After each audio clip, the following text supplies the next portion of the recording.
नमस्कार.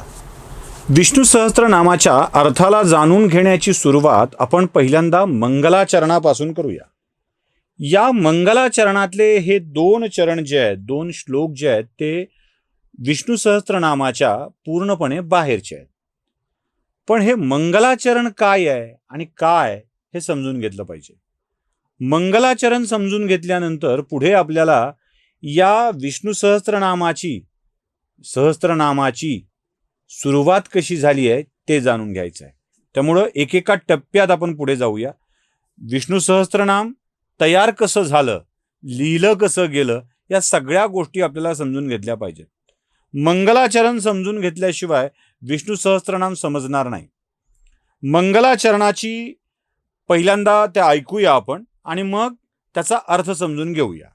यस्य स्मरणमात्रेण जन्म संसार बंधनात् विमुच्यते नमस्तस्मै विष्णवे प्रभविष्णवे नमः समस्तभूतानां आदिभूताय भूभृते अनेक रूपरूपाय विष्णवे प्रभविष्णवे. याचा अर्थ खूप स्पष्ट आहे, स्वच्छ आहे.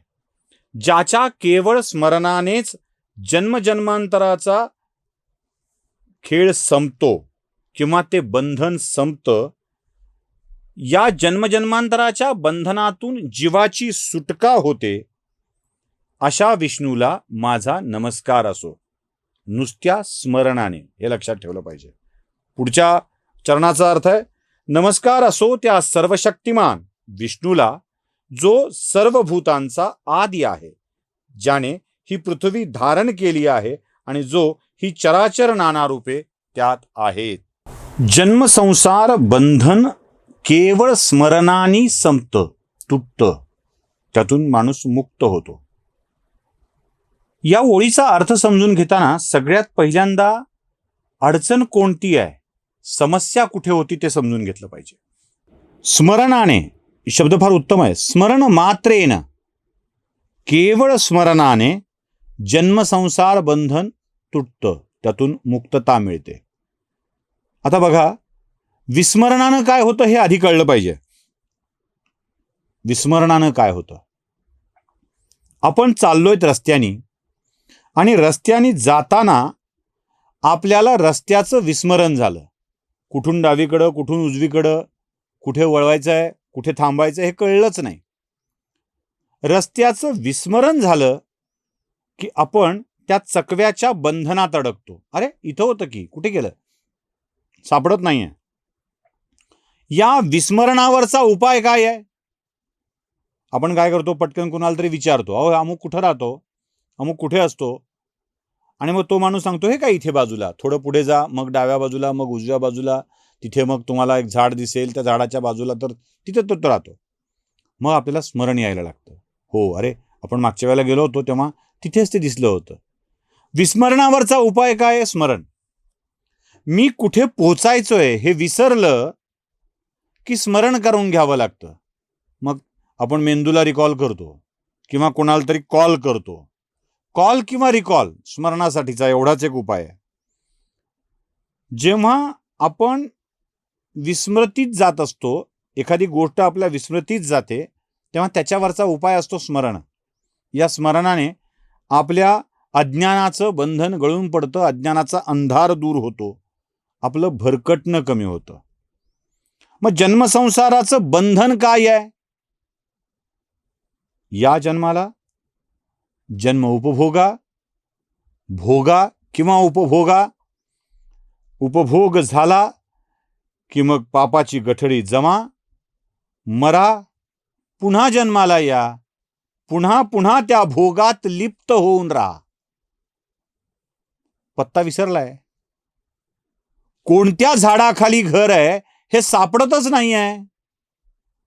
मग जेव्हा घर सापडत नाही तेव्हा पुन्हा पुन्हा फिरणं होतं. चकवा असतोच की, एका विशिष्ट ठिकाणी आपण गेलं की चकवा होतो, विसरतो रस्ता कुठे आहे, वळायचंय कुठे हे विसरतो, आणि मग तिथेच गोल गोल गोल गोल गोल गोल फिरत राहतो. जन्मसंसार बंधन हेच आहे हो. आता यायचंच नाही, आता यायचंच नाही परत जन्माला. मुक्ती, मोक्ष हवाय. या जन्मसंसाराच्या जन्म मृत्यूच्या बंधनातून मुक्त व्हायचं आहे. पत्ताच ठाऊक नाही, विसरून गेलाय. आणि विसरून गेल्यामुळे पुन्हा पुन्हा जन्माला येतोय, पुन्हा पृथ्वीवर येतोय, पुन्हा वापस जातोय, पुन्हा पृथ्वीवर येतोय, पुन्हा वापस जातोय. कितीही केलं तरी गोल तिथेच, त्याच ठिकाणी.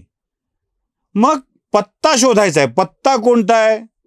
त्याच्या चरणाजवळची जागा, त्याच्या तेजामधला एक अंश होऊन विलीन होऊन जाणं भगवान विष्णूच्या. मग मग हा पत्ता सापडणार कसा? सोपा आहे. तस्य स्मरण मात्रेन. आठवण. एकदा त्या विष्णूची आठवण केली, प्रभू विष्णूची आठवण केली की संपलं. तुम्ही बरोबर त्याच्या पत्त्यावर जाऊन पोचता.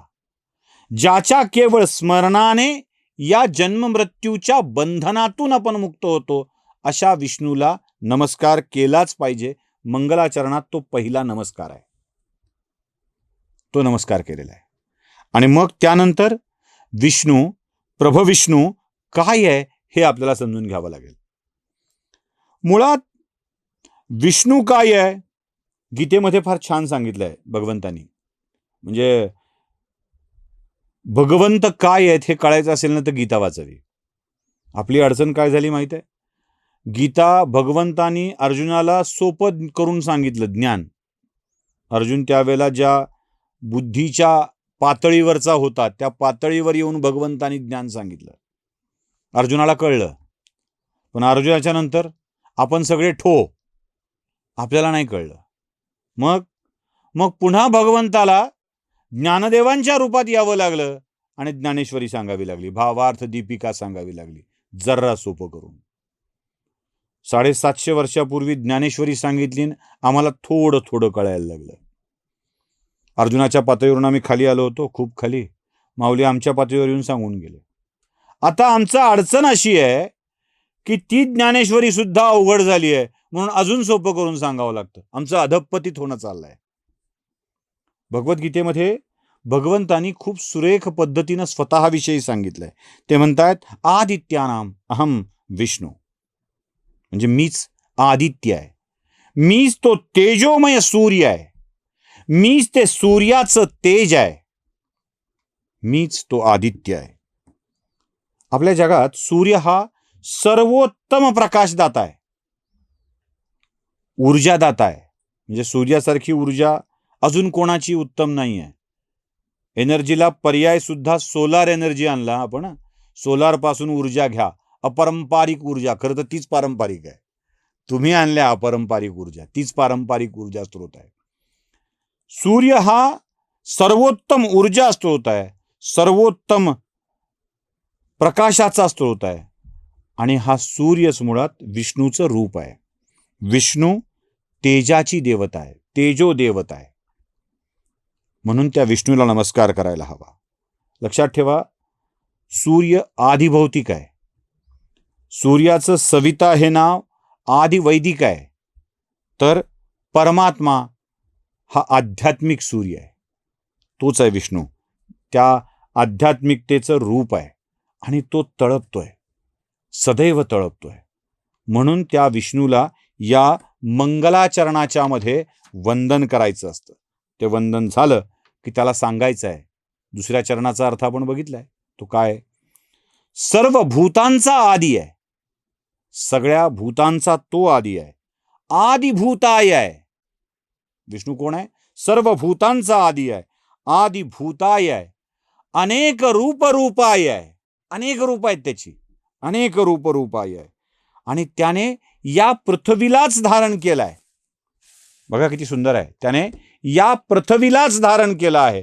अशा पृथ्वीला धारण करणाऱ्या अनेक रूपाय असलेल्या विष्णूला, तेजस्वी विष्णूला, सूर्यालाच, कारण तेच सूर्य आहे, नमस्त भूतानाम आदिभूताय भूभ्रते.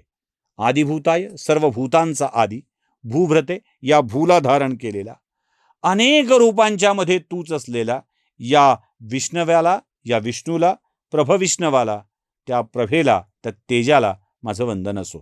आता इथून सुरू होतीये विष्णू सहस्त्रनामाची कहाणी.